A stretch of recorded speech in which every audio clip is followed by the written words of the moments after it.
स्टेशनला कोणता गुन्हा दाखल आहे, कुणी केला, 100 प्रश्न येतात. आणि तक्रार येते काय माहितीये का, डिजिटल अरेस्ट केलं आणि 1 कोटी घेऊन गेले.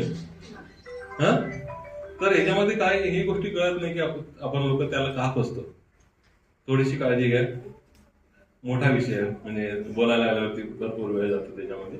फक्त काळजी घ्या. म्हणजे पहिला शब्द सांगितलेला आहे की जगामध्ये या 3 व्यक्तींचे आपलं भलं किंवा आपला फायदा करणारा, मॉनिटरी फायदा करणारा कोणी नाही. त्यामुळे कोणत्या आमिषाला बळी पडू नका. किंवा काही इतर टेक्निक आहेत. आपण गुगल वापरतो. आपल्याला काय सर्च करायचं म्हणलं गुगलवरती जातो आणि कुठेतरी कस्टमर केअर वगैरे पाहतो. त्याच्यामध्ये मायनर चेंजेस असतात.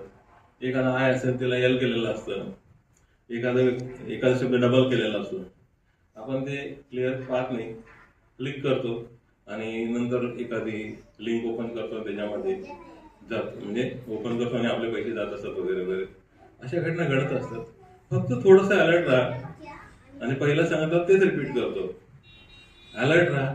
कोणी आपला फायदा करणारा नाही, एवढं लक्षात ठेवा. आपले फायदा करणारे कोण आहे त्याची जाणीव आपल्याला असते.